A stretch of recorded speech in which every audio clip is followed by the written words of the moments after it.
तर नवी मुंबई महापालिका आयुक्तांचं निवासस्थान नेरूळ रेल्वे स्थानकासमोर असून या पत्त्यावरती तब्बल 150 मतदारांची नोंद करण्यात आली आहे। मतदार याद्यांमधील 150 मतदारांचा पत्ता हा नेरूळ रेल्वे स्टेशन आयुक्त निवास असल्याचं दिसून आलंय। त्यामुळे चक्क महापालिका आयुक्तांच्या निवास पत्त्यावर मतदारांची नोंद झाल्यानं पुन्हा एकदा निवडणूक आयोगाचा भोंगळ कारभार समोर आलाय।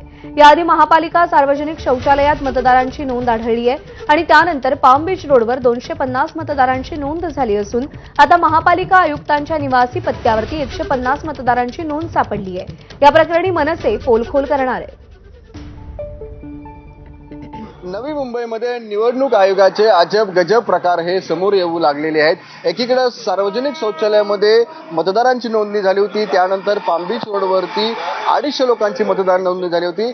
आता तर चक्क महानगरपालिकेच्या आयुक्त निवासावरतीच 150 मतदारांची नोंदणी झालेली आहे। मी सध्या नेरूळ या ठिकाणी तुम्ही पाहता की हेच महानगरपालिका आयुक्तांचं निवास आहे।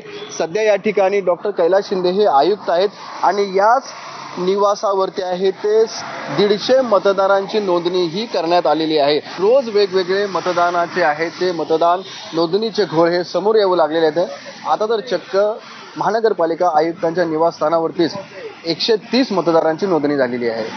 विनायक पटेल, ABP माझा, नवी मुंबई।